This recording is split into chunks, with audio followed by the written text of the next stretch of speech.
नमस्कार, मैं हूं लिमेश पारेख और आप देख रहे हैं चैप्टर नंबर 5 सर्टिफाइड संगम सीआरएम सेलर कोर्स का। और ये चैप्टर नंबर 5 का दूसरा वीडियो है, टूल्स ऑफ लीड जनरेशन। ठीक है, तो आइए देखते हैं इसमें क्या करने वाले हैं हम लोग इसमें ना थोड़े सिंपल टूल्स और तरीके देखेंगे, right. Tools and techniques both, कि लीड जनरेट कैसे करते हैं। और लीड जनरेशन में शुरू करने से पहले कुछ मुद्दे शेयर करने हैं आपसे, that will come in first point. Second मुद्दा है, बहुत से लोगों को ऐसा लगता है कि cold calling is a good way for lead generation, तो कोल्ड कॉलिंग को कैसे मैनेज कर सकते हैं देखते हैं। तीसरे पॉइंट में हम लोग ये बात करेंगे कि एक ऐसा भी तरीका है जो बहुत ज़्यादा इफेक्टिव है, खास करके ये वाले प्रोडक्ट के लिए। तो वो तरीका कौन सा है और वो हम डिटेल में डिस्कस करेंगे। And then we finally conclude कि फाइनली क्या करोगे आप, कैसे करोगे। ठीक है, तो शुरुआत करते हैं। जैसे सब जानते हैं कि लीड जनरेशन है ना, ये फर्स्ट स्टेप है। इनफैक्ट फर्स्ट स्टेप नहीं है, सेकंड स्टेप है, क्योंकि फर्स्ट स्टेप आप कर चुके हैं कि टारगेट को आइडेंटिफाई करने को, जिसको हम लोग कस्टमर पर्सोना बोलते हैं ना, वो बनाने के लिए, तो वो तो आप कर चुके हैं। तो वैसे ये सेकंड स्टेप हुआ, लेकिन जो करना है ना आपकी टीम के साथ, उसमें ये फर्स्ट स्टेप है। तो फर्स्ट स्टेप में ये होगा, सबसे पहला काम ये करना है कि आपके जो जानने वाले हैं उनको मालूम कैसे पड़ेगा कि आप सीआरएम करते हो, क्योंकि आप बहुत साल से तो सीआरएम नहीं करते हैं। अगर आप बहुत साल से सीआरएम करते हैं तो ये वाला स्टेप जरूरी नहीं है। तो आप सोचो कि सीक्वेंस इस तरह से जाएगा कि पहले आपको लोगों को जानकारी देनी पड़ेगी कि मैं सीआरएम करता हूँ। तो जितनी जगह पे भी आपका बारे में जो लिखा जाता है ना, आपके लिंक्डइन के प्रोफाइल के ऊपर, आपके फेसबुक के ऊपर, आपके ईमेल के सिग्नेचर में, आपके व्हाट्सएप के स्टेटस में, आपकी विजिटिंग कार्ड में, जहाँ जहाँ पे लिख सकते हैं वहाँ लिख दीजिए कि सीआरएम एक्सपर्ट्स करके, या जो भी आपको वर्ड अच्छा लगता है। सीआरएम कंसल्टेंट लिखिए, सीआरएम एक्सपर्ट लिखिए, रीसेलर मत लिखना, बुरा वर्ड है। तो ये सब लिख दीजिए ताकि दुनिया को मालूम पड़े कि अच्छा ये सीआरएम नया काम कर रहे हो, बताओ इसके बारे में हमको। तो उस तरह से होगा। तो ये स्टेप मिस मत करना, राइट। बहुत से लोग ऐसा सोचते हैं कि हमको लीड नहीं आ रहा है, तो आएगा कहाँ से यार। आपके किसी कस्टमर को या आपके जानने वाले को मालूम तो है नहीं कि आप सीआरएम कर रहे हो, तो कोई आपके पास से मांगेगा क्यों। जैसे एग्जांपल है कि मेरे पास है ना, प्लम्बिंग का एक भी इंक्वायरी नहीं आता है। अब क्यों नहीं आता है? क्योंकि दुनिया को जानती है कि भाई मैं प्लम्बिंग नहीं करता हूँ। स्टेप नंबर 2 ये है कि आपको है ना, अपने आप को as a thought leader establish करना है। ये बहुत ज़रूरी है। देखिए क्या होता है कि सीआरएम खरीदने का बात आता है ना, तो हर कस्टमर ये चाहता है कि मैं सीआरएम किसी ऐसे व्यक्ति से लूँ जिसको सीआरएम समझता है, राइट। उनको रीसेलर टाइप के आदमी से नहीं खरीदना है। इसीलिए मैंने बोला था कि सीआरएम रीसेलर मत लिखना, ठीक है। तो how do you establish that. अच्छा, मैंने कैसे किया था मैं आपको बोलता हूँ। तो I started writing post on social media, बहुत सारा चीज़ उसमें लिखता था, छोटा छोटा शेयरिंग करता था सीआरएम के बारे में। तो लोगों को समझ में आता है कि अच्छा ये सीआरएम कर रहा है, उसके बारे में बहुत कुछ लिखता है। फिर क्योंकि मुझे तो सीआरएम की कंपनी बनानी थी, तो I also wrote a book on CRM. उसके बारे में बहुत अलग अलग प्लेटफॉर्म्स पे, सिटी लेवल के, स्टेट लेवल के, नेशनल लेवल के एसोसिएशन पे मैंने सीआरएम के ऊपर जाके भाषण कर डाले। आपको शायद इतना करने का ज़रूरत नहीं है, लेकिन उसके बारे में बात करना चालू करिए। जैसे मैंने कहा ना कि customer will always want to buy CRM from somebody who knows CRM, ठीक है। आप खाली एज ए रीसेलर पोस्ट करोगे ना तो ज़्यादा नहीं चलेगा। वैसे वो भी ऑप्शन है, राइट, ऐसा नहीं है कि नहीं कर सकते, लेकिन अगर आपको फुल सर्विस पार्टनर बनना है तो मैं चाहूँगा कि आप सीआरएम के बारे में थोड़ा सा अपना थॉट लीडरशिप एस्टैब्लिश करिए। तो सीआरएम के बारे में पोस्ट भी लिखिए आप, लिंक्डइन पे, फेसबुक के, या पर जहाँ पर भी आपका ऑडियंस मिलता है उसके बारे में, व्हाट्सएप के बारे में कैंपेन्स करिए। और दूसरा ये है, एडवाइस और सॉल्यूशन ऑफर करिए लोगों को। मतलब कहीं पे ऐसा हुआ कि किसी कस्टमर ने पोस्ट किया कि मेरे सीआरएम में ये नहीं हो रहा है, या मैं ऐसा कैसा करूँ, तो उसको थोड़ा सा एडवाइस ऑफर करिए। बेस्ट तरीका है कि ये जो संगम सीआरएम का सपोर्ट ग्रुप है फेसबुक के, उसके अंदर बहुत सारे लोग हैं जो रोज़ सीआरएम के लिए रजिस्टर करते हैं, और वो फिर वो फेसबुक के ग्रुप का हिस्सा बनते हैं। वहाँ पर भी लोग क्वेरीज पोस्ट करते हैं। तो ये बेस्ट एरिया है जहाँ पर आप है ना, अपना जो थॉट लीडरशिप है वो एस्टेब्लिश कर सकते हैं। तो फेसबुक के ग्रुप में ज़रूर पार्टिसिपेट करिए, सॉल्यूशन और एडवाइस दोनों ऑफर करिए, सेल्स को जंप मत कर जाना। दूसरा है ना, बहुत से लोग सोचते हैं कि कोल्ड कॉलिंग करेंगे, तो बहुत से लोगों का अनुभव भी बहुत ख़राब रहा है कि cold calling never works. Cold calling काम करता है, उसका करने का तरीका बदल चुका है। तो उसके लिए क्या क्या करना चाहिए नहीं मैं शेयर करता हूँ। वैसे ये पूरा कोल्ड कॉलिंग का प्रोसेस किस तरह से करना चाहिए इसका एक डिटेल में वीडियो है यूज़र वाले कोर्स में। तो संगम CRM सर्टिफाइड यूज़र है ना, उसके चैप्टर नंबर 2 में एक डिटेल वीडियो है कि ये पूरा कोल्ड कॉलिंग का प्रोसेस आप और आपकी टीम मिलके कैसे CRM में मैनेज करेंगे। ठीक है, तो वो ज़रूर देखिए, उससे आपका बहुत सारा टेक्निकल पार्ट है ना इसका क्लियर हो जाएगा। अभी मैं यहाँ उसका फिलोसॉफी और साइकोलॉजी वाला पार्ट बोलता हूँ कि सबसे पहले छोटे ग्रुप को टारगेट करिए, बराबर है। ऐसा मत निकालिए कहीं से, जैसे आपने ये 5.1 वाले वीडियो में, मतलब इसके पहले जो वीडियो देखा उसमें समझा होगा कि वो सर्कल ऑफ इन्फ्लुएंस वाला एक कंसेप्ट था। तो उसके हिसाब से जिनको आप जानते हैं उसके ऊपर पहले पिच करके देखिए, राइट। तो आपका टेस्टिंग हो जाएगा और धीरे धीरे क्या होगा कि आपका जो है ना कॉलिंग का स्क्रिप्ट बन जाएगा। और ये बहुत ज़रूरी है कि आपको मालूम हो कि किसी को फ़ोन करके क्या मुद्दे बोलने हैं।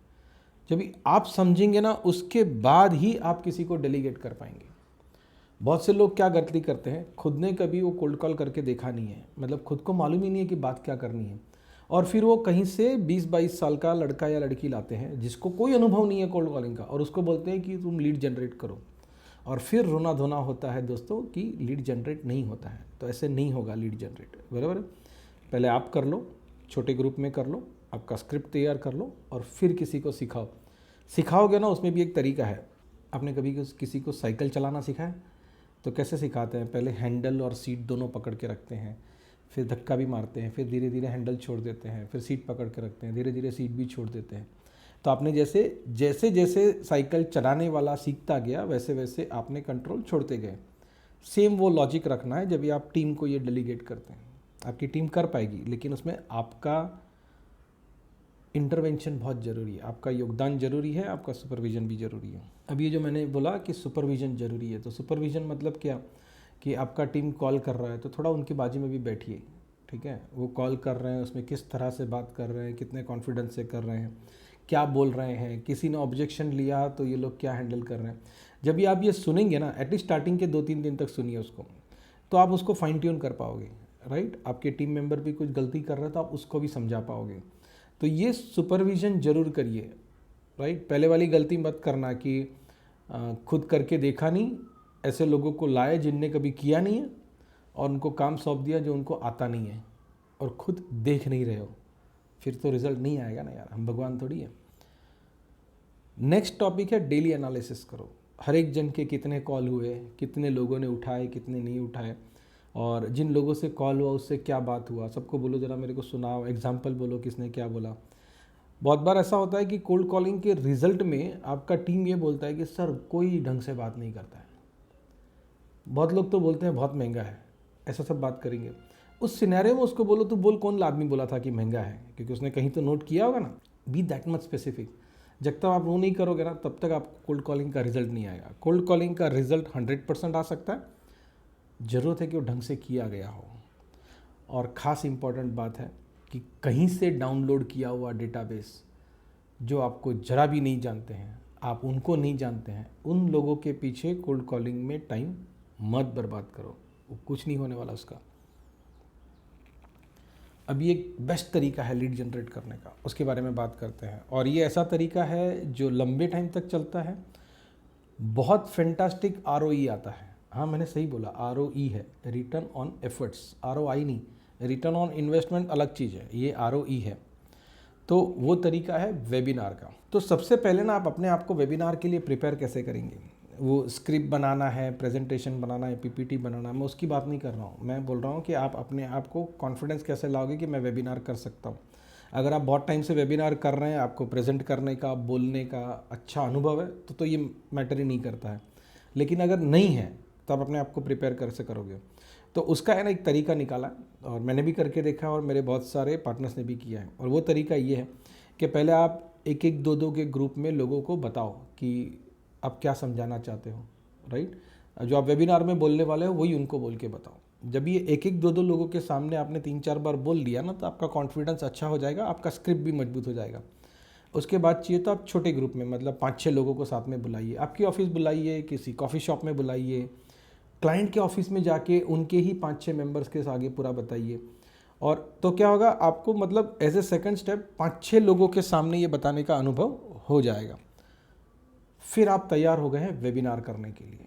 और उसके बाद आप तैयार हो जाएंगे कि किसी बड़े एसोसिएशन को जाके बात करें या आपके यहाँ के चैम्बर ऑफ कॉमर्स को जाके बात करें कि हम इस मुद्दे पे कर सकते हैं।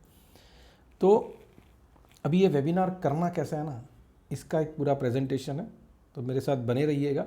मैं थोड़ा सा आपको लंबा स्टोरी बोलने वाला हूँ, लेकिन पूरा काम का है। और जितने स्टेप्स हैं ना, ये सब स्टेप्स हमने किए हुए हैं, आज की तारीख में कर रहे हैं, हमारे अलावा बहुत सारे पार्टनर्स भी कर रहे हैं और सबका रिजल्ट अच्छा आ रहा है। तो अब देखते हैं कि ये लीड जनरेशन थ्रू वेबिनार, ये पूरा प्रोसेस है ना, चलता कैसे है। ठीक है, जैसे मैंने पहले ही कहा, इसमें हाईएस्ट रिटर्न ऑन एफर्ट है। आप जितना मेहनत करोगे उसके सामने ये तरीके से जितना रिजल्ट आने वाला ना, उतना रिजल्ट किसी और तरीके से नहीं आता है, अनलेस एंड अनटिल आपके पास जोरदार एडवर्टीजमेंट करने का बजट है। अच्छा, वो वाला तरीका भी बुरा नहीं है, लेकिन वो थोड़ा अलग विषय है, उसके ऊपर हम कभी दूसरे वीडियो में बात करेंगे। तो इस पूरे चीज़ में ना हम ये देखेंगे कि why, what, how, who, where, the entire idea of webinar from all different perspectives, ये किस तरह से अलग है। फिर वेबिनार का फ़नल क्या होता है, ये बड़ा इंटरेस्टिंग चीज़ है कि वेबिनार का फ़नल क्या होता है। उसके बाद ये समझना ज़रूरी है कि एक इवेंट नहीं है, ये कुछ श्रृंखला है, एक सीक्वेंस है। फिर वेबिनार का एक्चुअल प्रोसेस कैसा होगा, हमारा रोल क्या होगा, आपका रोल क्या होगा, ये वेबिनार के टॉपिक्स क्या सिलेक्ट करने हैं, ये बड़ा इंपॉर्टेंट चीज़ है। वेबिनार का टॉपिक आप कुछ भी नहीं रख सकते, नहीं तो लोग आएंगे नहीं। किसको इनवाइट करना है और कैसे इनवाइट करना है, और इनविटेशन के लिए आप टूल्स क्या यूज़ करोगे। तो चलो शुरू करते हैं वेबिनार से लीड जनरेशन करने की यात्रा। एक चीज़ ना खास ध्यान रखना कि शायद आप भी एसएमई में आते हैं और आपके मेजॉरिटी कस्टमर्स भी एसएमई में आते हैं, तो जो ये स्मॉल बिजनेस ओनर है, ये हमेशा रिलेशनशिप बेसिस पे काम करता है। तो ये पूरे कोर्स के दरमियान ये चीज़ भूलना नहीं, जहाँ जहाँ पे रिलेशनशिप का ज़रूरत है ना, वहाँ रिलेशनशिप ही चलेगा। मैं आपको छोटा सा एग्जांपल बोलता हूँ। मुझे कोई व्हाट्सअप करता है ना, तो मैं कोशिश करता हूँ कि सीधा फ़ोन कर लूँ।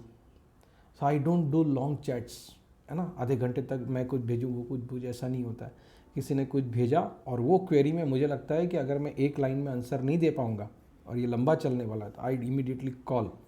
और majority of my clients, my customers, my partners, my friends like this idea. तो रिलेशनशिप को बहुत ध्यान में रखना बहुत ज़रूरी है। अब ये जो वेबिनार का तरीका है ना, वो अलग कैसे है ये देखते हैं। बाकी के लोग जिस तरह से वेबिनार करते हैं और हम जो करते हैं वो थोड़ा सा अलग है। हम अकेले ही ऐसा नहीं करते, और भी लोग करते हैं, लेकिन जो आम धारणा है ना वेबिनार करने की, उससे ये फॉर्मूला अलग है। बने रहिए, हम उसको देखते हैं। सबसे पहला मुद्दा ये करते हैं कि वेबिनार है ना, प्रॉब्लम के बारे में करो, प्रोडक्ट के बारे में नहीं। ठीक है, तो ऐसा मत किसी को बोलो कि मैं सीआरएम का वेबिनार कर रहा हूँ, राइट। प्रॉब्लम क्या है कि how to manage your business using technology. उसमें आप यूजिंग टेक्नोलॉजी के बदला में यूजिंग सीआरएम लिखो तो चलेगा। किस चीज़ का वेबिनार हो रहा है, बिजनेस कैसे मैनेज करने का। ठीक है, how to track your sales process and sales team using CRM, ऐसा कुछ भी, लेकिन वो प्रॉब्लम का वेबिनार हो, प्रोडक्ट का नहीं। देखिए होता क्या है कि किसी को भी ना ये अच्छा नहीं लगता है कि कोई उसको कुछ बेच के जाए। तो आप जैसे ही कुछ बेचने का बात करोगे ना, पीपल डिस्कनेक्ट। आप भी करते होंगे, आपको किसी ने फ़ोन करके बोला कि सर क्रेडिट कार्ड बेचने के लिए फ़ोन किया, आप कैसे तुरंत फ़ोन काट देते हो। दूसरा बात ये भी है कि people are not interested in what we have, but they are interested in how we can solve their problem और help them to reach to their goal. तो उनके प्रॉब्लम है, उनके गोल्स है, उसका बात होना चाहिए, राइट। आपको लगेगा यार उनका बात करेंगे तो अपना प्रोडक्ट कब बेचेंगे, चिंता मत करो, प्रोडक्ट बेचने की ही बात कर रहा है, लेकिन प्रोडक्ट दिखा के नहीं हो रहा है, उनके नज़रिए से बात हो रहा है। ये थोड़ा अलग है, आगे आपको बताता हूँ कि कैसे करते हैं। और दूसरा है ना, ये वेबिनार का जो प्रोसेस है ना, ये आप सोच रहे हैं उससे लंबा है। ये जो 60 या 90 मिनट का जो आप सेशन लेके आते हो, या ऑनलाइन जो बोल देते हो या प्रेजेंटेशन देते हो, वो पूरा प्रोसेस नहीं है। पूरा प्रोसेस ऐसे चालू होता है कि engage, invite, confirm, attend, feedback और कन्वर्ट।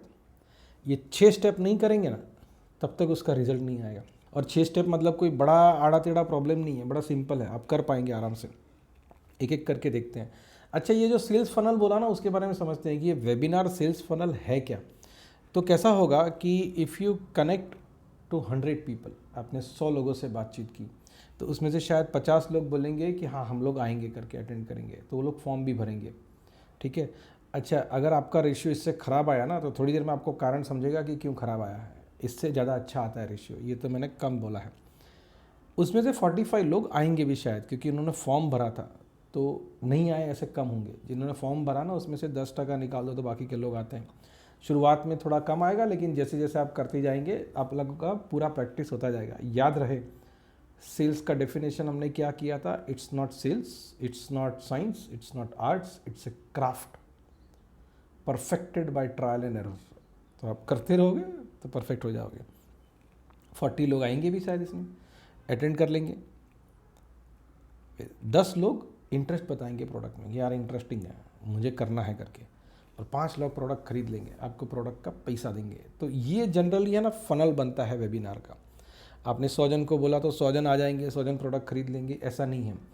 लेकिन ये जो 95 लोग नहीं खरीदे अभी, उसका क्या हुआ? Is that effort gone for ever? तो ऐसा नहीं है। अब उनको ये तो मालूम पड़ गया कि आपके पास ये सॉल्यूशन है, आपके ब्रांड का, खुद के ब्रांड का विजिबिलिटी तो बढ़ गया। ये थॉट लीडरशिप जो हम करने निकले थे, वो मुद्दा आगे तो गया कि भाई ये आदमी CRM के बारे में बोलता है, ये बात आगे गई। 95% लोगों को ये भी मालूम पड़ा कि आपके पास ये सॉल्यूशन है, ठीक है। 45 लोग इंटरेस्टेड थे, ये भी आपको मालूम पड़ा, क्योंकि 45 लोग आए थे। अब कोई वेबिनार में ऐसे ही तो नहीं आता ना क्योंकि फालतू में बैठा हुआ है, उसके पास कुछ काम नहीं है। वेबिनार में आया मतलब उसको कुछ इंटरेस्ट तो था, राइट। अब पेड वेबिनार करना चाहिए कि नहीं करना चाहिए? बहुत से लोगों को ऐसा लगता है कि अगर फ्री रखते हैं ना तो उसका वैल्यू नहीं होता है। ऐसा कुछ नहीं है यार। See, if you are delivering proper things, if you are giving proper solution, अगर आपकी बातचीत में दम है, तब फ्री रखो या पेड रखो, कोई प्रॉब्लम नहीं है, ठीक है। पेड वेबिनार में आने के बाद भी लोग बोर करते हैं तो अटेंडेंस कम हो जाता है, ऑडियंस निकल जाता है। और फ्री वेबिनार में भी अगर बोलने वाले ने बहुत फैंटास्टिक बोला तो लास्ट तक रुकते हैं और आगे का स्टेप्स भी करते हैं, राइट। वैसे आप सोच के देखो कि सरदार पटेल ने या गांधी जी ने कौन से पेड वेबिनार किए थे या कौन सा पेड मीटिंग था? वो तो ऐसे ही बोलते थे और पब्लिक आता था, लास्ट तक रुकता था। तो बोलने वाले में दम होना चाहिए। वापस वो क्राफ्ट वाला चीज़ याद रखना, प्रैक्टिस करेंगे तो परफेक्ट हो जाएंगे। अब आपको लगता है कि ये बहुत मेहनत है, हाँ तो भाई मेहनत तो है, लेकिन आप मुझे कोई दूसरा रास्ता बताइए जिसमें इससे कम मेहनत में इतना रुपया आ सकता है। नहीं आ सकता।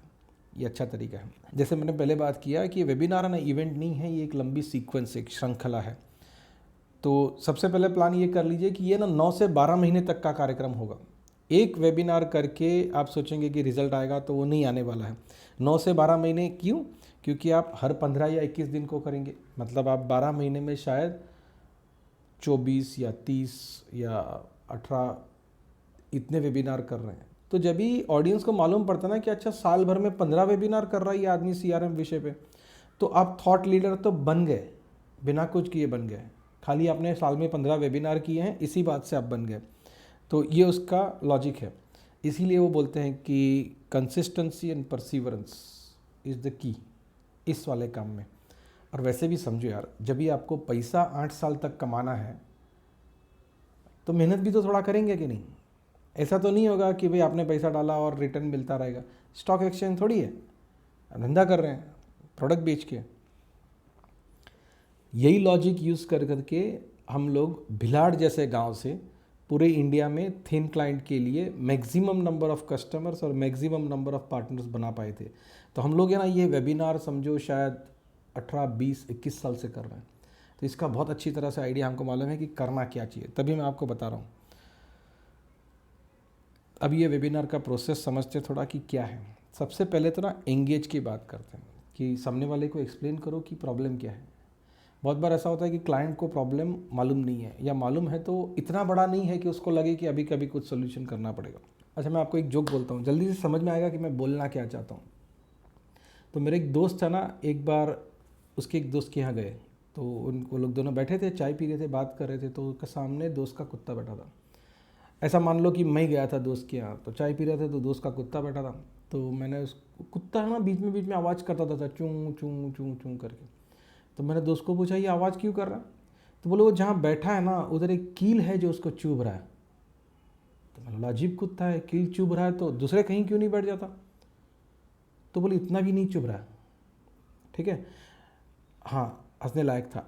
तो आपके कस्टमर को दुख है ना, वो शायद इतना भी नहीं हो कि वो कुछ एक्शन करे, लेकिन आप जब भी उसको बोलोगे और एक्सप्लेन करोगे तो शायद एक्शन करने का मन हो जाएगा। फिर आप उसको पूछोगे भी कि हाँ है ना प्रॉब्लम ये, तो आ जाओ, ये होगा। तब ये एंगेज करने का कैसा होगा, अगर CRM के बारे में एंगेज करना है तो आप उनको ये पूछ सकते हो कि सर आपके यहाँ सेल्स और सर्विस का टीम है, तो बोलेंगे है। फिर उसको पूछ सकते हैं कि ये सेल्स सर्विस टीम को कैसे मैनेज करना चाहिए, इसका एक हमारे पास सॉल्यूशन है टेक्नोलॉजी का, आपको चाहिए? जैसे yes, you can take them to the next step. अब ये एंगेज के ही स्टेप में अगर आपको कॉल सेंटर का सॉल्यूशन बेचना है तो कैसा होगा, जैसे संगम CRM के साथ टेलीफोनी है, वो बहुत टाइटली कंबाइंड है और बहुत से लोगों का रिक्वायरमेंट कॉल सेंटर का सॉल्यूशन का रहता है जहाँ पर CRM की ज़रूरत पड़ती है।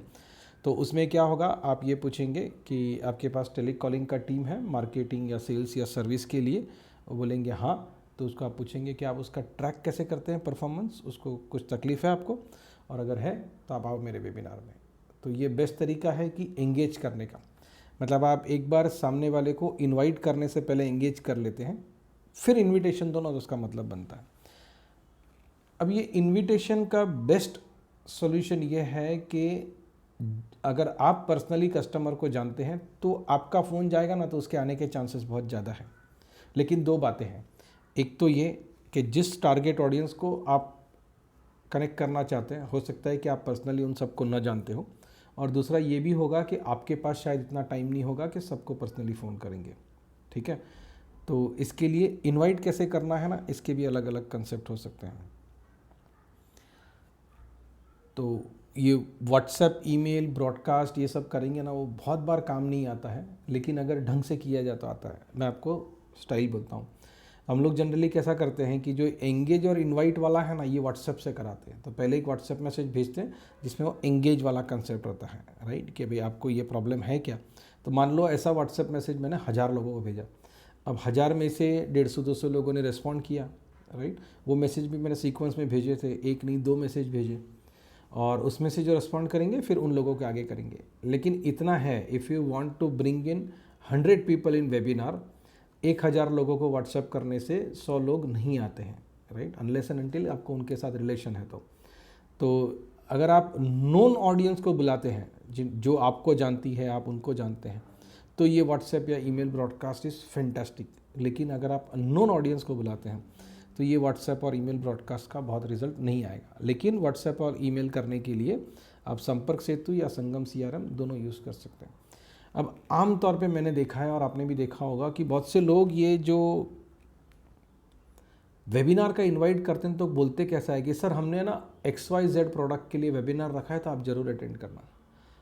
ज़िंदगी में कभी ये गलती मत करना, right. People don't want to attend your product webinars, they want to attend webinar where they will get some knowledge, where they will get some ideas to solve their problem, or where the webinar helps them to reach to their goals।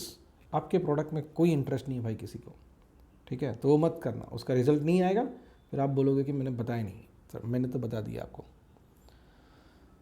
Form भरवाइए लोगों के पास से, ठीक है, form भरेंगे ना, अभी आप बोलेंगे यार फॉर्म भरने का काम है ना, हमारे यहाँ पे लोग करना नहीं चाहते हैं, वो आलसी है। ऐसा आलसी आदमी आपका CRM का वेबिनार में आएगा, और आएगा वेबिनार में तो वो CRM इम्प्लीमेंट करेगा? नहीं करेगा। तो थोड़ा सा आप किस तरह से एंगेज कर रहे हैं उसके ऊपर मेहनत करिए, तो इनवाइट वाला काम अच्छा हो जाएगा। किसने इनवाइट करना चाहिए? आपकी पूरी टीम को इन्वॉल्व कर सकते हैं इनवाइट करने में। मतलब मान लो ऐसा है कि आप खाली सेल्स खुद ही देख रहे हो अकेले, और बाकी का आपका सर्विस का या सपोर्ट का टीम है, तो सर्विस और सपोर्ट टीम को भी आप इंक्लूड कर सकते हैं, ठीक है। मतलब उनको आप ये बता सकते हैं कि हर कॉल ख़त्म होने के बाद या हर विजिट ख़त्म होने के बाद कस्टमर जिससे भी आपने सपोर्ट दिया था उसको बोल दो कि भाई ऐसा वेबिनार कर रहे हैं, आप ज़रूर अटेंड करना। तो इस तरह से क्या होगा, क्योंकि एक बात है, आपकी सपोर्ट टीम है ना, दिन भर में बहुत से लोगों से बात करती है, और ये जो सपोर्ट टीम बहुत से लोगों से बात कर रही है, वो लोगों का आपकी सपोर्ट टीम पे बड़ा भरोसा है, वो लोग बड़े इंगेज्ड है आपकी सपोर्ट टीम से। तो आपकी सपोर्ट टीम ने अगर कोई बात बोली तो सामने वाला क्लाइंट जल्दी मान जाएगा। तो ये बहुत अच्छा तरीका है कस्टमर को इनवाइट करने का। आपकी टीम को कैसे ट्रेनिंग करना है ये हम भी बता सकते हैं। वैसे मैंने आगे बता दिया है कि कॉलिंग आप अपनी टीम के पास कैसे करवाएंगे। अच्छा, इसके लिए टेम्पलेट मैसेजेस कैसे भेज सकते हैं ये हम भी आपको दे सकते हैं और आप खुद से भी लिख सकते हैं। एनजे के पार्टनर पोर्टल पे ये सब चीज़ अवेलेबल होगी। किसको इनवाइट करना चाहिए, ये रेलेवेंट ऑडियंस आए ना, ये बहुत ज़रूरी है। आपको भीड़ नहीं करनी है, आपको ऐसे लोग चाहिए जो डिसीजन मेकर हो, ठीक है, जिससे रिजल्ट आए।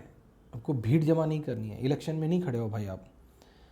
ये आगे थोड़ा डिटेल में कवर करेंगे कि किसको इनवाइट करना है और कैसे। फिर एक मुद्दा आता है कंफर्म। ये है ना, मैं ऐसा मानता हूँ कि कस्टमर से बात करने का जितना मौका मिले ना, छोड़ना नहीं चाहिए। मौके नहीं मिल रहे तो मौके खड़े करने चाहिए। मतलब ऐसा हुआ कि आपने इनवाइट किया, किसी ने फॉर्म भर दिया, तो आपका जब भी वेबिनार होने वाला ना, उसके एक दिन पहले आपके टीम में से किसी को बोलो कि सबको फ़ोन करके बातचीत कर ले कि भाई आ रहे हो ना। और ये जो है ना, ये फॉर्मेलिटी नहीं है, ये प्रोसेस का हिस्सा है। तो कन्फर्मेशन जब ये आप करोगे ना, तो एक तो ये कस्टमर को मालूम पड़ेगा कि अच्छा यू केयर, आप सीरियस है वेबिनार को लेके, ऐसे ही नहीं कि आपने सब धड़ाधड़ भेज दिया था। दूसरा एक बहुत अच्छा मौका है ये कस्टमर से कुछ शेयर करने का, कुछ कंटेंट शेयर करने का। मतलब मान लो आप वेबिनार करने वाले हो, उसके बारे में कोई वीडियो है या कोई प्रेजेंटेशन है या कोई पीडीएफ फाइल है या कोई लिंक है जो आप चाहते हैं कि कस्टमर्स देख के आएँ, तो आप ये उनको पहले से दे दो। इट वर्क्स वंडर्स, बहुत अच्छा रिजल्ट आता है उसका। ये भी पूछ सकते हैं उनको कि भाई आप क्या क्या एक्सपेक्ट करते हो, राइट। जैसे अगर आपने प्रॉब्लम का वेबिनार कर रहे हैं, right, you have told that attend this webinar to know how to manage your team using CRM। तो आप उनको पूछ भी सकते हैं, सर आपको वैसे क्या क्या प्रॉब्लम आते हैं, आपको क्या लगता है कौन से सवाल के जवाब मिलने चाहिए। आप ये पूछेंगे ना, तो कस्टमर का वहाँ आना नक्की है, क्योंकि उसने सवाल पूछा और आपने बोला सर नोटेड, इस सवाल का जवाब मैं वेबिनार में पक्का दूंगा। ये पक्का काम करता है, ज़रूर यूज़ करना। दूसरा, आप जिनको कन्फर्मेशन करना, उनको बोल भी दीजिए कि सर आप स्टार्टिंग से ही आ जाना, हम टाइम पे ही शुरू करेंगे, हम लेट नहीं शुरू करते हैं। इससे बड़ा फ़र्क पड़ता है। तो ऐसा है कि जब एनजे बोलता है ना कि 4:30 बजे वेबिनार चालू होगा, तो 4:31 नहीं होता है, 4:30 को ही शुरू होता है, शार्प एकदम। और आप देखेंगे कि मैक्सिमम ऑडियंस है ना 4:30 को आ गया रहता है, क्योंकि लोगों को आदत है, समझ गया है कि भाई 4:30 का वेबिनार 4:30 को ही स्टार्ट होता है, फिर वो अटेंड करेंगे। तो अब ये अटेंड करते ना, तभी क्या रोल है ना, ये समझना ज़रूरी है। याद रखना, वेबिनार कर रहे हैं मतलब आपने किसी को कहीं बुलाया है, ऑनलाइन ही सही लेकिन बुलाया है, तो आप होस्ट हुए। तो होस्ट है तो होस्ट होने की जिम्मेदारी प्ले करने की ज़रूरत है। तो कहीं पे कुछ शीट में बना के रखना कि कौन कौन आया था, या आपके ऑफिस में किसी को बोलो कि वो लिख के रखे कि कौन कौन आया था, कहीं से नोट डाउन हो। फिर लोग जो प्रॉब्लम बोल रहे ना, उसके बारे में भी किसी को बोल के रखो कि वो लिखे कि ये व्यक्ति ने ये प्रॉब्लम पूछा था, वो व्यक्ति ने वो प्रॉब्लम पूछा था। इसका उपयोग आप बाद में करने वाले हो, ये बड़ा यूज़फुल है। ये जो प्रॉब्लम पूछने वाला पब्लिक है ना, दीज आर एक्चुअली लीड्स। ये ही लास्ट स्टेज में कन्वर्ट हो जाएंगे और पक्का कन्वर्ट होंगे। जैसे मैंने कहा कि आप खुद तो नहीं करेंगे क्योंकि आप बोलते होंगे, तो आप ये किसी आपके टीम मेंबर को दे सकते हो। अभी आपका वेबिनार हो गया, उसके बाद बहुत ज़्यादा इंपॉर्टेंट स्टेप है कि फीडबैक करना। और ये फीडबैक लेते हैं ना, उसमें बड़ा इंपॉर्टेंट रोल प्ले करना है आपको। अच्छा, बहुत जन फीडबैक के लिए ऐसा सोचते हो मेल डाल देंगे यार, फॉर्म दे देंगे, लोग भर देंगे कि क्या कैसा लगा, प्रेजेंटर कैसा था, कंटेंट कैसा था। ऐसा मत करना। फीडबैक का पर्पज़ अलग है, वो बोला जाता है फीडबैक, लेकिन आपका पर्पज़ अलग रहता है। तो वो पर्पज़ क्या है ना, ये थोड़ा सा समझते हैं। और फीडबैक तुरंत होना चाहिए। आप वेबिनार किया ये सैटरडे को और फीडबैक ले रहे हो अगले सैटरडे को, ये नहीं चलेगा। अगर आपने वेबिनार किया है मंडे शाम को, तो ट्यूसडे सुबह सुबह आपका फीडबैक का कॉल हो जाना चाहिए। इसके साथ साथ आप लोगों को जब भी फीडबैक कॉल करोगे ना, तो ये भी बताओगे कि सर आप तो आ नहीं पाए थे, तो अगर आप नहीं आ पाए थे तो अगला वेबिनार इस तारीख को होने वाला है। तो इससे क्या होगा कि अगला जो वेबिनार होने वाला ना, उसके लिए भी ऑडियंस फिक्स होना जाएगा। और वो जो लोग आए थे उनको ये पूछ के रखिए कि आपको कैसा लगा, अच्छा लगा कि नहीं लगा, कुछ इसमें से यूज़फुल मिला आपको, कुछ काम का निकला, कुछ डिटेल प्रोडक्ट का डेमो देखना है, कुछ उनके और सवाल है कि नहीं, और कुछ क्वेरीज़ है, तो ये सब पूछिए। अच्छा, ये जो जब ये आप सवाल पूछ रहे हैं और क्वेरीज पूछ रहे हैं, किसी को डेमो देखना है कि नहीं देखना है ये पूछते हैं, तो these are actually you are generating leads. ये ज़्यादा इंपॉर्टेंट है, you are actually generating leads. मैंने बहुत से लोगों को देखा है वेबिनार करते हैं और बाद में फीडबैक का कॉल ही नहीं करते हैं। मतलब ये तो ऐसा हुआ यार कि आपने मदारी का खेल बताया और पैसा लेने गए नहीं, ऐसा थोड़ी चलता है। आपने अगर रखा है कि भाई सेल्स क्लोज बाद में होने वाला है तो फीडबैक का कॉल तो करना ही पड़ेगा ना, और फीडबैक के कॉल से ही क्लोज होने वाला है। फिर आता है फॉलोअप, फॉलोअप एंड कन्वर्ट। और इस ना एक अंग्रेजी में बड़ा पॉपुलर लाइन है कि don't and the process until it ends, मतलब ख़त्म नहीं हो जाए ना उसके पहले छोड़ना नहीं।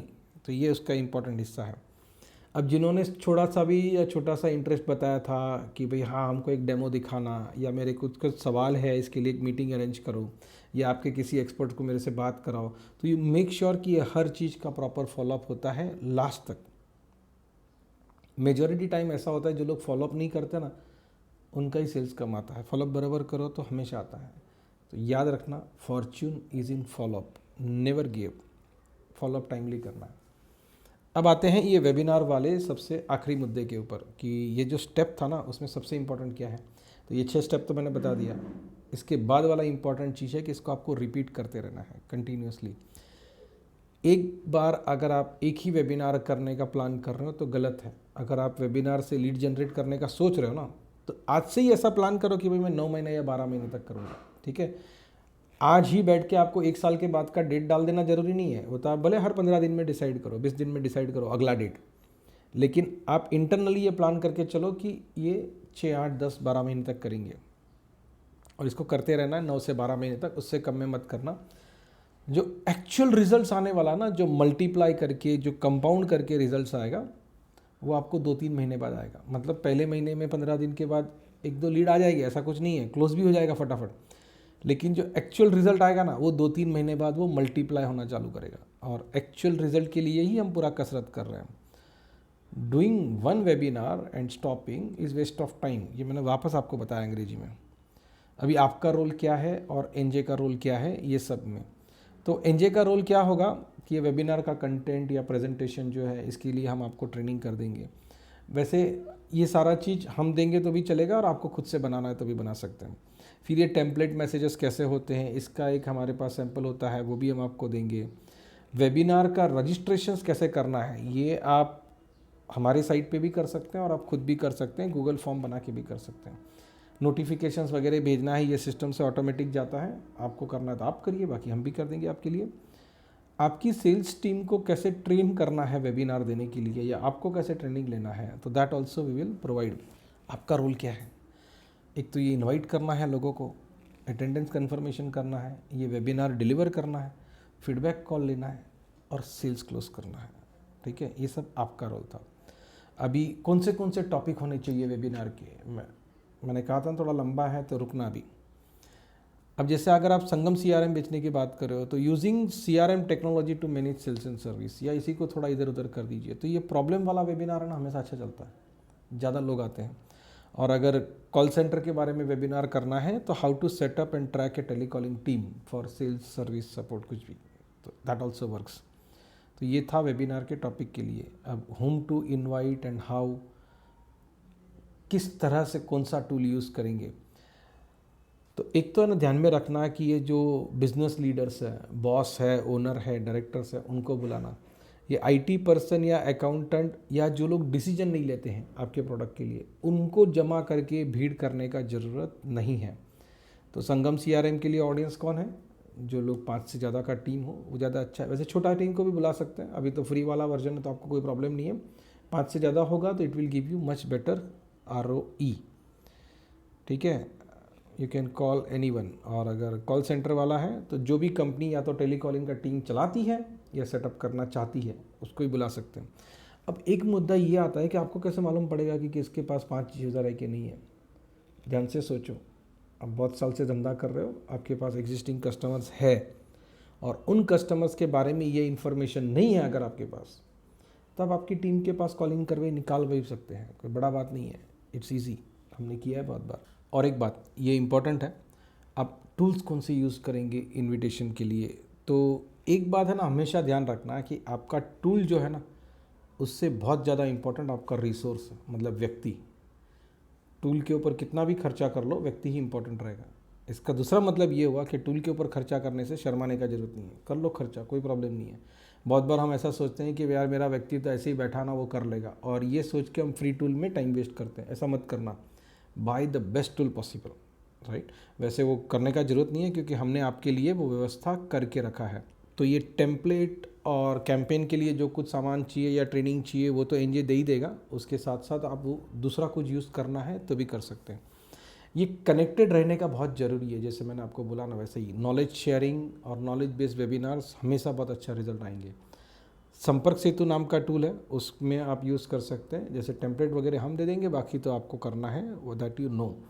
अच्छा, संपर्क सेतु यूज़ करो या संगम सीआरएम यूज़ करो, एनजे का पार्टनर रजिस्ट्रेशन कोड का कंसेप्ट है। अगर आपको नहीं मालूम है तो जानकारी लीजिए और उसको रजिस्टर कर दीजिए। हमारी वेबसाइट के ऊपर जो पार्टनर रजिस्ट्रेशन पेज होता है ना, उसमें आप करते हैं तो आपको एक 4 डिजिट का कोड मिलता है।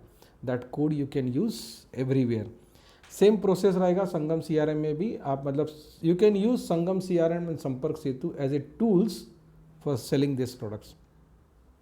ये नहीं यूज़ करना है तो आप दूसरा कोई भी टूल यूज़ करिए, कैसे भी यूज़ करिए। ज़रूरी नहीं है कि हमने जो बोला है ना वही टूल यूज़ करना है, you can use anything else.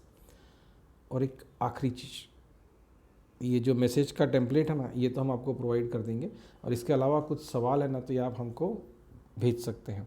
Conclusion क्या रहा ये सब चीज़ करने का, लीड जनरेशन के बारे में? तो मार्केटिंग है ना इम्पॉर्टेंट यार, उसको डील आप नहीं छोड़ सकते। याद रखिए, हमने इसके पहले वाले वीडियो में बात किया था कि एंटरप्रेन्योर के 2 ही रोल होते हैं, एक इनोवेशन और एक मार्केटिंग। तो अगर आप लीड जनरेशन के ऊपर अच्छी तरह से मेहनत नहीं करोगे तो धंधा हमेशा प्रॉब्लम में आएगा। और लीड जनरेशन के ऊपर कितना ताकत लगाना चाहिए, कितना पैसा लगाना चाहिए, how do you calculate that? तो उसके लिए आप काम करिए, कस्टमर का ना एवरेज लाइफ टाइम वैल्यू पकड़िए, जिसको अंग्रेजी में ना LTV बोलते हैं। ये मैं इस वीडियो में ज़्यादा एक्सप्लेन नहीं करूँगा, लेकिन आप यूट्यूब पे सर्च करिए understanding LTV of a customer, और वो ढंग से देखिए, स्टडी करिए। ये आपका बिजनेस करने का नज़रिया बदल जाएगा, ये मेरा दावा है। दूसरा उसके साथ ये देखिए जिसको बोलते हैं कोआ या COA, कॉस्ट ऑफ एक्विजिशन, कि एक कस्टमर को लाने के लिए आपको खर्चा कितना हो रहा है। तो ये LTV होगा ना, मान लीजिए कि एक कस्टमर के पास से आपको साल भर में या उसके लाइफ टाइम में, जैसे कोई कस्टमर आपके पास से CRM लेता है तो वो 5 साल रहने वाला है या 8 साल रहने वाला है, ऐसा मान लो कि 5 साल रहता है, और 5 साल में वो कस्टमर एवरेज आपको 2 लाख रुपया दे के जाएगा। तो कस्टमर का LTV हुआ 2 लाख रुपए का। फिर आप दूसरे साइड पे ये सोच के देखिए कि ये 2 लाख रुपया कमाने के लिए आप कितना खर्चा करने को तैयार है। एक बार ये वाला सोच आ गया ना, उसके बाद लीड जनरेशन का आपको कभी प्रॉब्लम नहीं होगा। ठीक है, अगले वीडियो में मिलेंगे। उस वीडियो का टॉपिक है क्वालिफाइंग लीड्स। अभी जो आपने लीड जनरेट किया ना, उसके ऊपर का अगला स्टेप, चूकना नहीं, बहुत इंपॉर्टेंट होगा। Thank you very much for watching this. लंबा था लेकिन काम का था, ऐसा मुझे लगता है। आप इस वीडियो के बारे में जो भी कुछ फीडबैक देना चाहते हैं, कुछ सवाल पूछना चाहते हैं, तो इस वीडियो के नीचे है ना डिस्कशन का सेक्शन है, उधर जाके लिख सकते हैं। Thank you very much for watching this. बहुत जल्दी मिलते हैं।